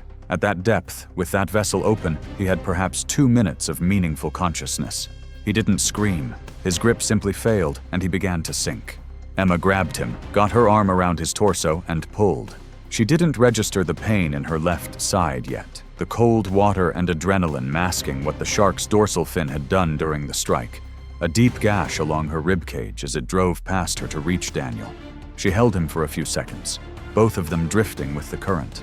But his weight was working against her and she had no footing, nothing to brace against. He slipped from her grip slowly, not all at once, his body turning as the current took him, and then he was gone, into the dark below. The shark did not return. Emma surfaced alone. The operator pulled her over the side of the boat. She was unresponsive by the time she cleared the water, her breathing shallow and wet, blood soaking through her wetsuit from the wound she hadn't known she had. Emergency responders arrived 38 minutes after the initial call. Emma was airlifted to a trauma center in Cape Town, where surgeons worked for 6 hours to repair the damage. She survived the initial surgery but developed sepsis from the massive contamination of the wounds. Infection spread rapidly through her bloodstream, despite aggressive antibiotic treatment. She died 4 days later, her organs shutting down one by one. Daniel's body was recovered 2 days after the attack, found washed up on a beach 8 miles down the coast. The coroner's report noted massive traumatic amputation of the right leg, with complete severance of the femoral artery. It was October 15, 2016, in Guadalupe Island, Mexico. Far out in the Pacific, 150 miles southwest of Ensenada, the volcanic cliffs of Guadalupe Island rose abruptly from the sea. The island's barren slopes, streaked with shades of red and gray, were a stark contrast to the endless blue around them. Below the surface, the waters were famous, not just for their clarity, but for the great white sharks that gathered here every year. That morning, the ocean was calm, its surface smooth under a pale early sun. The water temperature hovered at 68 degrees Fahrenheit, with visibility stretching nearly 100 feet. For divers and thrill seekers, it was perfect. Several commercial dive boats floated at anchor in the island's sheltered northeastern bay, their decks buzzing with preparation as cages were lowered into the water. Among those aboard the Pacific Hunter was Marcus Chen, a 34-year-old marine biology professor from San Diego. His fascination with apex predators had shaped his career. Years of research papers, countless hours tagging and tracking sharks, but all from the surface. This trip was different. It was a chance to stand just feet away from the animal that had defined much of his professional life. Marcus had been saving for this expedition for 2 years. His wife, Sarah, wasn't thrilled about it, but he'd reassured her that Guadalupe's safety record was flawless. The cages were built to withstand the force of even the largest sharks, and no diver had ever been seriously injured here. The Pacific Hunter left port at 5:30 a.m., carrying 12 passengers and 6 crew members. As the boat closed in on the island, Marcus stood at the bow, watching the jagged cliffs grow taller. By 8:15 a.m., they were anchored in 120 feet of water. Crew members lowered 2 aluminum shark cages into place and began preparing chum, fish oil, blood, and scraps to draw the predators in. Within half an hour, the first dorsal fin sliced the surface. Great white sharks are among the ocean's most efficient hunters. Adults can exceed 20 feet in length and weigh more than 5,000 pounds. They can accelerate to 35 miles per hour in short bursts, propelled by powerful tail fins, and their bite force is measured at over 18,000 pounds per square inch, enough to crush bone with ease. Guadalupe Island's dense seal population made it one of the most reliable places in the world to see them, and during peak season, several individuals could be spotted in a single day. Later that morning, Marcus stepped into the cage for his second dive of the day. The structure measured 8 feet long, 6 feet wide, and 7 feet tall, suspended off the stern of the boat. The bars were spaced at 12 inches, small enough to keep a shark's head out, or so the design intended. 3 other divers joined Marcus. They wore wetsuits, masks, and surface-supplied air hoses. From the port side, a massive shape emerged, an 18-foot female great white. Her size, scars, and notched dorsal fin identified her instantly to the crew. Deep Blue, one of the most well-known sharks in these waters. She circled once, slow and deliberate, then dropped out of sight beneath the cage. Seconds later, she came back, this time in a full-speed vertical strike. Her snout slammed into the lower corner of the cage with a hollow metallic crack. The impact bent one of the vertical bars outward, just enough to create an opening wider than intended. The jolt threw Marcus against the opposite wall. Deep Blue's head pressed into the gap. Her jaws opened wide, rows of serrated teeth flashing in the filtered sunlight. She lunged, biting Marcus across the left side of his torso. The pressure crushed multiple ribs instantly and punctured his lung, while her teeth tore deep into muscle. A cloud of blood blossomed in the water. The force dragged Marcus partly out of the cage. The other divers flattened themselves against the far wall, their view a blur of thrashing tail and white belly. Deep Blue shook her head violently, working to pull him free. Her jaws released briefly before clamping down again, this time on his upper arm. The bite fractured his humerus and shredded the shoulder joint. The movement spun Marcus sideways, his body now almost entirely outside the cage.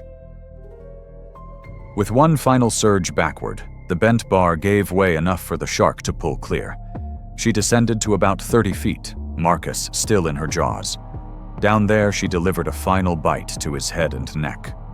The crushing force severed his cervical vertebrae. His body went limp, slipping from her grip and drifting downward. On the surface, crew members had already called for emergency divers. 2 entered the water within moments, descending into a clouded mix of blood and disturbed silt. They reached Marcus in less than a minute, carefully lifting him back to the surface while keeping watch for the shark's return. He was pulled onto the dive platform, and he was pronounced dead on board. Mexican maritime authorities inspected the cage and determined that metal fatigue in the corner joint had weakened the frame. The blow from deep blue had been enough to bend the bar outward. New regulations were introduced soon after: reinforced corner construction, reduced bar spacing, and mandatory pre-dive inspections for all commercial operators. Marcus's family later set up a small marine conservation fund in his name, reflecting the passion that had drawn him to Guadalupe Island. His death became a sobering reminder that even with the best precautions, the ocean's apex predator could still find its way through. It was September 2nd, 2017, when the remote waters surrounding Guadalupe Island, Mexico, became the scene of another devastating cage diving tragedy. Located 150 miles off the Baja California coast, this volcanic island served as a seasonal feeding ground for massive great white sharks. Weather conditions had been deteriorating throughout the morning, with increasing swells and shifting winds creating challenging conditions for dive operations.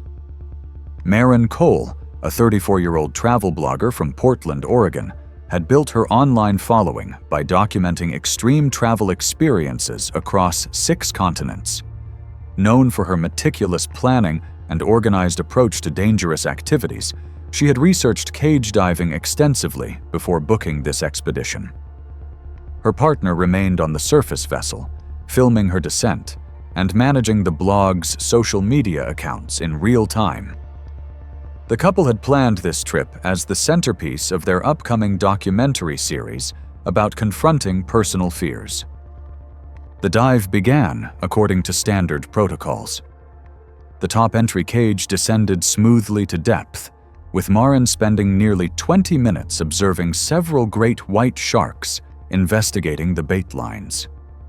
The massive predators circled at various distances, their powerful bodies moving with fluid grace through the clear water. Visibility remained excellent despite the deteriorating surface conditions, allowing spectacular footage of the sharks' investigative behavior. Great whites possess exceptional sensory capabilities, detecting vibrations and electrical fields from great distances, with their acute sense of smell allowing them to detect blood in the water at concentrations as low as 1 part per million. They are known for their investigative behavior, often approaching unfamiliar objects to assess whether they constitute prey. As surface conditions continued to worsen, the dive master signaled for the cage to be retrieved. The ascent proceeded normally until the cage reached just below the surface, where increasingly violent swells created chaotic conditions. The crew worked frantically to stabilize the cage while maintaining safe positioning below the waterline. During this critical phase, a massive great white shark, estimated at 17 feet long, approached the area, likely drawn by the commotion and concentrated bait scent. In the confusion of the surface operations, with the cage surging violently in the swells, Maren's underwater camera strap began to slip from her grip. In a moment of panic, she instinctively reached down to stop the expensive equipment from falling, her arm extending through the cage bars as she stretched desperately to secure the camera. At that exact moment, the great white approached the cage and bit the gap where her arm protruded, her limb becoming trapped in the shark's powerful jaws. The triangular teeth penetrated deep into her forearm muscle, the powerful jaw muscles contracting with crushing force. The bite caused massive soft tissue destruction and arterial laceration as major blood vessels ruptured, releasing a cloud of blood into the churning water. The shark immediately released and disappeared into the depths, its brief investigative bite concluding as quickly as it had begun. The violent motion of the cage and the shark's investigation of the structure had created the fatal exposure. The crew immediately began emergency retrieval procedures, fighting against the violent swells while attempting to bring the cage fully to the surface. The damage was severe: massive soft tissue loss, and arterial bleeding that pumped blood into the water at an alarming rate. The crushing injury had caused extensive trauma to the forearm. Despite the crew's frantic efforts to apply tourniquets and provide emergency medical care, Maren had sustained injuries that required immediate surgical intervention. The combination of severe trauma, significant blood loss, and the remote location created a critical situation. She lost consciousness from blood loss and shock as the vessel immediately initiated emergency protocols, heading at maximum speed toward shore while maintaining radio contact with medical authorities. An emergency airlift was arranged, but Maren succumbed to her injuries during the evacuation flight, the combination of blood loss and trauma proving insurmountable despite the crew's heroic efforts and rapid emergency response. The incident triggered an immediate investigation by Mexican maritime authorities, focusing on surface procedures during adverse weather conditions and emergency response protocols. Maren's family issued a statement expressing their grief while requesting privacy during their mourning period. Several cage diving operators implemented additional safety measures following the tragedy, including mandatory suspension of operations when swells exceed specified thresholds. It was April 18, 2015, in Brisbane, Queensland. The Brisbane River was calm in the evening heat, its surface shifting with the tide as city lights shimmered faintly across the water. For most, it was just another humid night along the river, but for one group of young men, the hours that followed would be remembered as the night everything went wrong. Josh Carter was 24, a warehouse worker who had lived in the outer suburbs his whole life. Fishing was his escape from long shifts and the steady noise of forklifts and pallets. He often spoke of saving for a small aluminum boat, hoping one day to fish offshore instead of along muddy banks. Known for his stubborn streak, Josh prided himself on not spooking easily and tended to brush off warnings he thought were exaggerated. That night, he had gone out with 3 friends, 2 co-workers, and a cousin. They carried folding chairs, a cooler, and rods, settling near a piling where the water ran deep. It was a familiar spot where they had pulled in catfish before. Josh was the most confident of the group, the one who insisted they could handle night fishing in the river. To him, the risks were more stories than reality.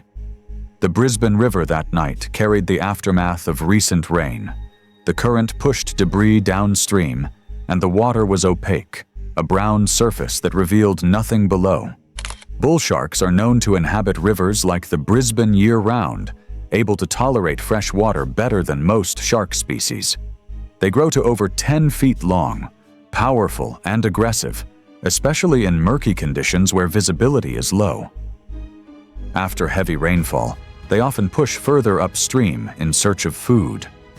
Locals knew this and often warned newcomers not to wade in after dark, when sharks hunted closer to shore. Those warnings had reached Josh before. Co-workers had joked about the river being full of bullies after rain, but he dismissed it as exaggeration. That night, one friend muttered unease when the lines snagged repeatedly near the piling, suggesting they leave it. Another noted sudden splashes in the distance that didn't sound like fish. Josh, irritated by the tangle in his line, stripped to his shorts and stepped into the water waist deep, brushing off their protests. He wanted his lure back, and he didn't like wasting tackle. The water was cool against the heat of the night, and for a moment, everything seemed routine. His friends called from the bank, watching him move carefully toward the piling. Then, without warning, a violent thrash erupted beside him. In the dim light, a massive shape broke the surface, and Josh shouted sharply before the water churned red. The bull shark had clamped onto his leg, jaws crushing through muscle and bone. He screamed once, a sound that carried across the river, before the animal pulled hard, yanking him off balance. The current swallowed both in a surge of foam and mud. His friends shouted, frozen for seconds that felt longer, before one stumbled forward as if to go in after him, but stopped, knowing it was useless. Josh resurfaced briefly, his arms flailing as the shark thrashed below, dragging him in jagged arcs. His cousin later recalled the sound of splashing being louder than the shouting. Then the river closed again, leaving only ripples spreading out toward the bank. For nearly a minute, the group stood stunned, voices breaking into panic. One vomited on the grass, while another screamed for help toward the road. Authorities arrived within the hour, launching small boats with floodlights. They dragged the section of river through the night, pulling up branches, debris, and bits of clothing. By dawn, the only trace found was one of Josh's boots, torn open along the side, and scraps of his shirt. The river gave back no body. The funeral was held a week later in a modest chapel near his family's home. The service was quiet, with co-workers, relatives, and a few old school friends sitting in silence as his parents buried an empty coffin. Media reports mentioned the incident briefly, noting it as another reminder of bull sharks in the Brisbane River, but the coverage faded after a single day. It was November 19th, 2016, and the choppy waters off Gansby, South Africa, churned gray-green under an overcast sky as Ruan Pelser descended into a steel cage constructed from hardware store materials, unaware that his group's illegal operation would cost him his life in the jaws of a 13-foot great white shark minutes later. Ruan Pelser was a 29-year-old auto parts salesman from Bloemfontein who had organized a cage diving trip with 3 friends. The group had researched commercial cage diving operations and decided to construct their own cage rather than pay the premium prices charged by professional operators. They studied online specifications for standard shark cages, examining technical drawings and material lists from marine equipment suppliers, but made no attempt to obtain the required permits for private cage diving operations in protected waters. The group purchased materials from local suppliers, marine-grade steel bars, hinges, and welding equipment. Marcus, who had basic welding experience from automotive repair work, assembled the cage according to dimensions they had found online. The finished product appeared identical to commercial cages, a rectangular steel frame with vertical bars spaced at regulation intervals and a hinged door mechanism. However, their construction lacked professional engineering consultation, certified welding inspection, or testing under marine conditions. The cage featured standard dimensions of approximately 6 feet by 4 feet by 8 feet tall, with bars spaced 4 inches apart. The door used marine hinges and a latch mechanism similar to commercial designs. What the group couldn't replicate was the precise metallurgy, stress calculations, and safety redundancies that professional manufacturers incorporated based on years of testing and engineering analysis.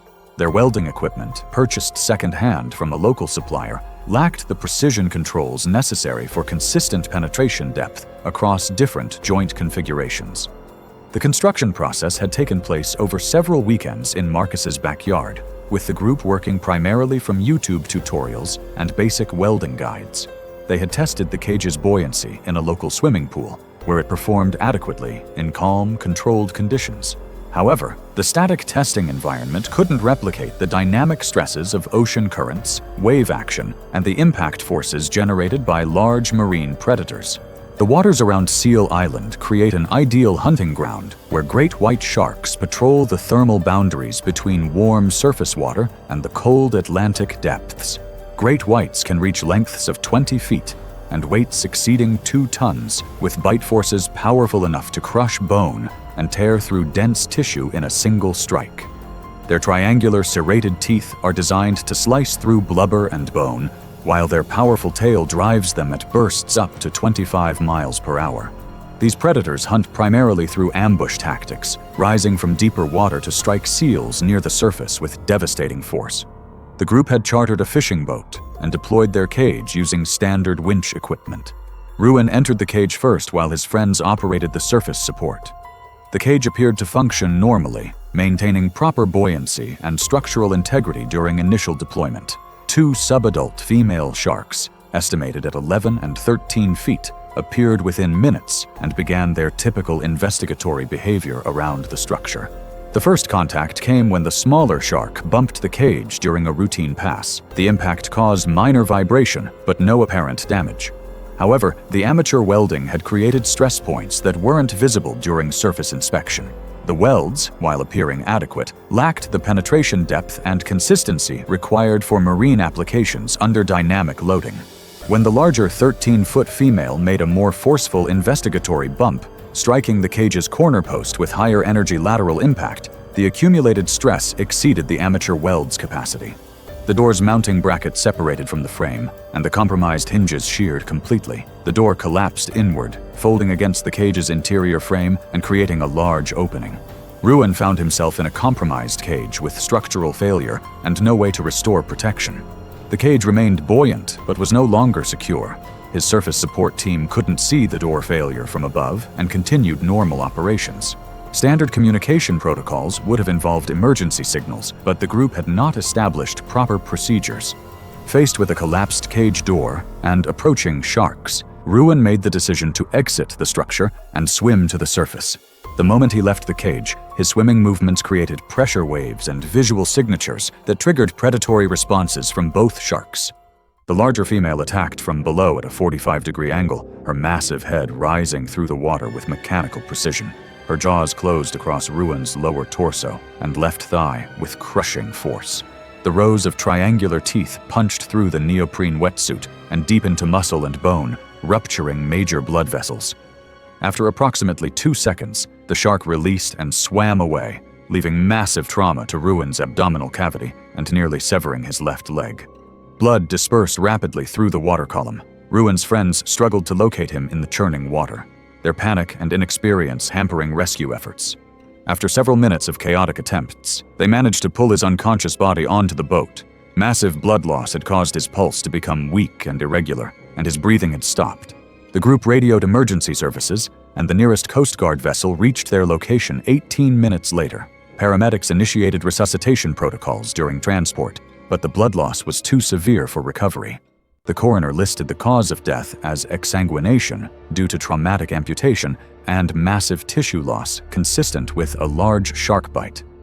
Maritime authorities investigated the incident and discovered the group's illegal operation of an unpermitted cage diving setup. Engineering analysis of the recovered cage revealed that while the design was correct, the execution lacked the precision and quality control of professional fabrication. The welds showed insufficient penetration, inconsistent bead patterns, and stress concentrations that made structural failure inevitable under impact loading. The investigation led to stricter enforcement of cage diving regulations and mandatory equipment inspections for all operators in the region. The surviving members of Ruan's group faced criminal charges for operating without proper permits and endangering marine wildlife in protected waters. Marcus received the heaviest penalties due to his role in constructing the faulty equipment, including substantial fines and a permanent ban from commercial fishing areas. The incident became a cautionary case study used by maritime safety instructors across South Africa, highlighting the deadly consequences of attempting to replicate professional marine equipment without proper expertise, certification, or regulatory compliance. It was March 8, 2015, when the Caribbean sun blazed mercilessly over the endless expanse of azure water 200 miles off the Bahamas. The ocean stretched in all directions, a deceptive paradise masking the 3,000-foot abyss below. No land was visible on any horizon, only the gentle swells of deep water that had claimed countless vessels throughout maritime history. Zane Asher, a weathered 45-year-old charter boat captain, had spent 2 decades navigating these treacherous waters. His sun-damaged skin and calloused hands told the story of a man who lived by the sea's unpredictable moods. Known throughout the marina for cutting corners on safety equipment to maximize profits, Asher had always believed his experience could compensate for proper preparation. That morning, alcohol still lingered in his system from the previous night's drinking session, clouding the judgment that had kept him alive through countless storms and mechanical failures. The explosion had torn through his 32-foot charter vessel without warning. Faulty fuel lines, neglected during routine maintenance, had ignited in a fireball that consumed the boat within minutes. Asher barely escaped the inferno, diving into the ocean as debris rained around him. For 18 grueling hours, he had clung to a section of the boat's fiberglass hull, his body lacerated by jagged metal and burning fuel. Multiple wounds across his arms, legs, and torso leaked crimson streams into the pristine water. The oceanic white-tip shark represents one of the ocean's most formidable predators. These massive creatures, reaching lengths of 13 feet, patrol the open seas with unmatched aggression. Unlike their coastal cousins, oceanic whitetips show no fear of humans, approaching potential prey with bold curiosity. Their distinctive white-tipped fins slice through deep water as they hunt, following blood trails across vast distances. These sharks possess incredible endurance, capable of pursuing wounded prey for hours while maintaining their relentless assault. The 10-foot male had detected Asher's blood trail from over 2 miles away. Its powerful senses locked onto the chemical signature drifting through the current, drawing the predator steadily toward its source. The shark's approach was methodical, circling the debris field in ever-tightening spirals for 30 minutes. The water temperature of 82 degrees provided perfect hunting conditions as the massive predator assessed its wounded prey. Asher's desperate attempts to signal a distant aircraft proved fatal. His frantic splashing and shouting created vibrations that triggered the shark's predatory instincts. The oceanic white-tip approached boldly from the surface, its dorsal fin cutting through the calm water with terrifying purpose. The initial attack was swift and devastating. The shark's massive jaws clamped down on Asher's dangling left leg with crushing force. Razor-sharp teeth punctured flesh, while the predator's bite pressure shattered both the tibia and fibula bones. Asher's screams echoed across the empty ocean as the shark dragged him from his makeshift raft into the open water. The oceanic white-tip released its grip momentarily, circling its wounded prey with increasing aggression. Blood poured from the mangled leg, creating an expanding crimson cloud that attracted the shark's heightened interest. Within seconds, the predator struck again, this time targeting Asher's torso with devastating precision. The shark's jaws engulfed Asher's chest, massive teeth penetrating the rib cage and puncturing vital organs. The bite force crushed multiple ribs while the predator's thrashing motion tore through muscle and tissue. Asher fought desperately, striking the shark's snout repeatedly with his fists, but his efforts only intensified the animal's aggressive response. A second oceanic white-tip, drawn by the expanding blood trail, arrived to join the assault. The newcomer immediately attacked Asher's legs while the primary predator maintained its grip on his torso. The dual assault created a feeding frenzy that transformed the clear water into a churning red maelstrom. The primary shark's bite had crushed Asher's ribs and punctured his heart, causing massive internal bleeding. Within minutes, shock began shutting down his body's systems as blood loss reached critical levels. The coordinated attack continued for 4 minutes, with both sharks taking turns inflicting devastating wounds across his body. Consciousness faded as Asher's body succumbed to trauma and blood loss. The sharks continued their assault even as their victim went limp, dragging the lifeless form beneath the surface. The ocean quickly reclaimed its deceptive calm, leaving only scattered debris and a dissipating blood trail as evidence of the tragedy. The Coast Guard launched an extensive search operation covering over 500 square miles of ocean. Despite deploying multiple aircraft and vessels, no trace of Asher's body was ever recovered. The maritime community expressed shock at the loss of the experienced captain, though many privately acknowledged that his cost-cutting approach to safety had finally caught up with him. His family struggled to comprehend the brutal reality of his final moments in the vast, unforgiving ocean. It was June 18th, 2015, in the central Bahamas. The water off the small island's western shore was calm that morning, with visibility reaching nearly 60 feet in some areas. The tour company operated out of a weathered dock near the main resort strip, running 3 snorkeling trips daily during peak season. The boat that morning carried 11 passengers, including 2 sisters from Ohio. Kelsey Dunham was 24 years old. She worked as a dental assistant in Columbus and had spent the previous 14 months saving money specifically for this trip. Her younger sister Emma was 16, finishing her sophomore year of high school. This was their first vacation together without their parents. Their parents had agreed to let them travel alone after Kelsey promised multiple times that she would watch Emma constantly and follow every safety guideline. The sisters arrived in the Bahamas 2 days earlier. They had spent most of their time on the beach, with Kelsey repeatedly checking that Emma wore sunscreen and stayed hydrated.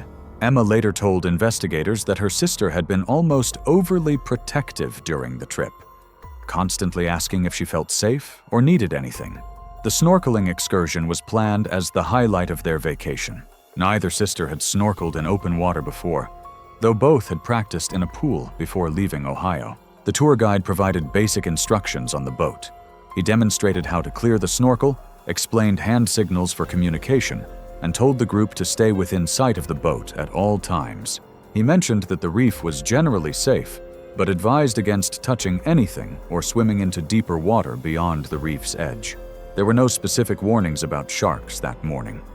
The guide later stated that he had seen bull sharks in the area before, but encounters with snorkelers were extremely rare. Bull sharks are among the most dangerous shark species and are found in tropical waters worldwide, including the Bahamas.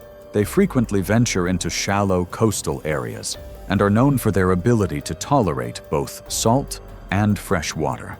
Adults typically measure 7 to 11 feet in length and weigh between 200 and 500 pounds. They have stocky, powerful bodies with broad, flat snouts and are highly aggressive and unpredictable compared to other shark species. Their bite force is among the strongest of all sharks, and their triangular, serrated teeth are designed to tear through flesh and bone efficiently. When one shark attacks and draws blood, others in the area are often attracted to the disturbance. The group entered the water at approximately 9:47 a.m. Kelsey and Emma stayed close together initially, swimming near the center of the group. The guide remained on the surface, periodically diving down to point out fish or coral to the tourists. Roughly 18 minutes into the snorkel, Emma spotted a sea turtle swimming along the reef's edge. She grabbed Kelsey's arm and pointed. The turtle was moving away from the main group, heading toward slightly deeper water where the reef sloped downward. Emma began swimming after it, and Kelsey followed immediately. Neither sister signaled to the guide or looked back to check their distance from the boat. The sisters followed the turtle for approximately 2 minutes, covering an estimated 100 feet from the main group. The water depth increased to nearly 30 feet. Emma was slightly ahead, focused on the turtle, while Kelsey swam a few feet behind and to the left.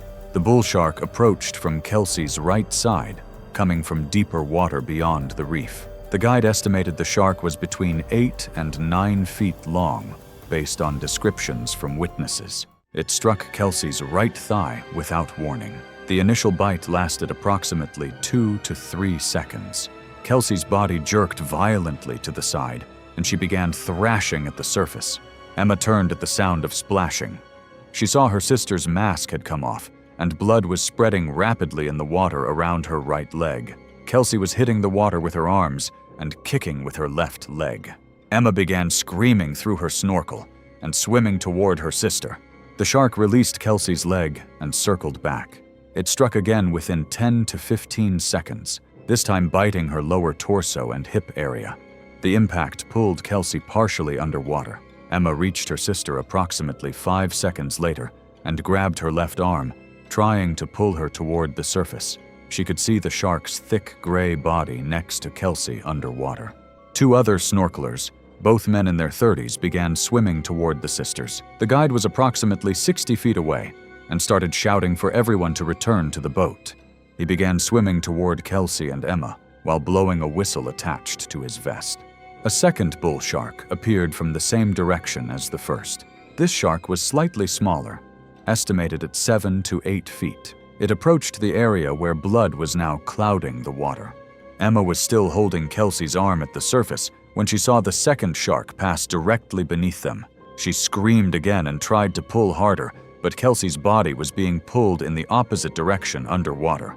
The first shark had not released Kelsey's torso. The second shark began biting at her legs and lower body. Emma's grip on her sister's arm broke. Kelsey disappeared beneath the surface completely. The water was too clouded with blood for Emma to see clearly, but she could see dark shapes moving violently below. The guide reached Emma and grabbed her around the waist. She fought against him, trying to dive down toward where her sister had gone under. The guide was significantly larger and managed to drag Emma backward through the water. She continued screaming and reaching toward the area where Kelsey had disappeared. The disturbance in the water continued for another 20 to 30 seconds, suggesting the sharks were still actively biting below the surface. The guide pulled Emma approximately 30 feet away before 2 other tourists helped bring her back to the boat. The entire attack sequence lasted between 2 and 3 minutes from the initial bite. The boat captain had already started the engine. Once Emma and the guide were aboard, along with the other tourists, the captain moved the boat closer to where Kelsey had gone under. The guide and captain scanned the water but could not see her. Blood continued to spread across the surface in a wide area. They waited approximately 5 minutes, circling slowly, but Kelsey did not resurface. The boat returned to the dock, and local authorities were contacted at 10:31 a.m. A search began within 40 minutes, using 2 boats and several volunteers from nearby dive operations. Emma remained on the dock with the tour company owner, in shock and largely unresponsive. The boat captain stayed with her while the guide returned to the water to help with the search. Kelsey's body was recovered approximately 3.5 hours later, roughly 300 yards from the attack site. The current had carried her along the reef line into slightly deeper water. The body showed severe trauma consistent with multiple shark bites from at least 2 animals. Her right leg had been severed at mid-thigh. The left leg showed deep cuts and tissue loss. The torso and hip area showed extensive damage with large sections of tissue removed. The medical examiner determined that the cause of death was massive blood loss and drowning, occurring within 2 to 3 minutes of the initial attack. The examiner noted that survival would have been impossible even with immediate medical care. The local police ruled the death accidental. The tour company was questioned about safety protocols, but no criminal charges were filed as the company had followed standard operating procedures for the area. Kelsey's parents flew to the Bahamas the following day and brought both daughters home. Emma required psychological counseling for over 2 years following the incident. The family did not pursue legal action. Kelsey's father told a family friend that no lawsuit would bring his daughter back, and that Kelsey had made the choice to follow the turtle away from the group. Emma has not gone swimming in the ocean since.